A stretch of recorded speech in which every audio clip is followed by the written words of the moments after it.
ایمان کا کرشمہ۔ ابن تیمیہ مشہور حنبلی عالم ہیں۔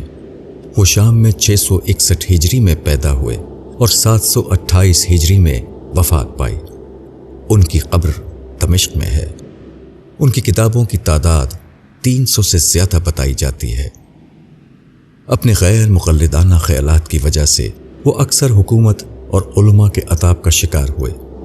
ان کو جلا وطنی اور قید کا سامنا کرنا پڑا۔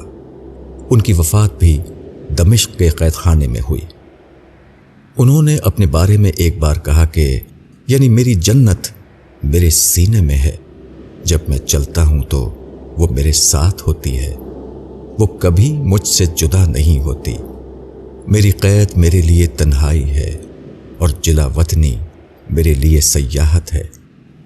اگر کوئی مجھے قتل کر دے تو وہ بھی میرے لیے شہادت ہوگی۔ ایمان ایک فکری انقلاب ہے۔ وہ آدمی کے طرز فکر کو پوری طرح بدل دیتا ہے۔ اس تبدیلی کا سب سے بڑا پہلو یہ ہے کہ ایسا آدمی اپنے آپ میں جینے لگتا ہے۔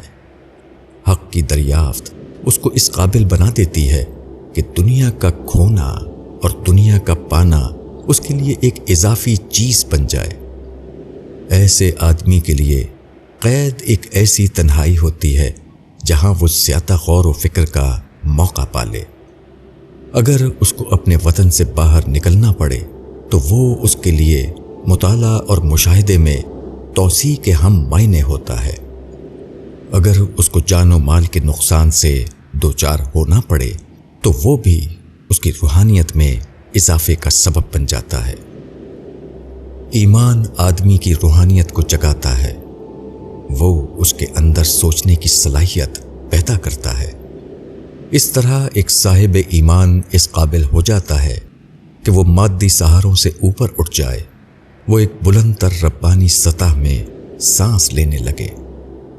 ایسے آدمی کے لیے کوئی محرومی نہیں، کیونکہ جو اعلیٰ حقیقت اس نے پائی ہے وہ اس وقت بھی بھرپور طور پر اس کو حاصل رہتی ہے جبکہ بظاہر تمام دنیاوی چیزیں اس سے چھن چکی ہوں۔ وہ اس وقت بھی اپنے آپ کو خدائی جنت میں پاتا ہے جبکہ انسانوں نے اپنی بنائی ہوئی جنت سے اس کو باہر نکال دیا ہو۔ ایمان ایک طاقت ہے، بلکہ تمام طاقتوں سے زیادہ بڑی طاقت۔ مولانا وحید الدین خان۔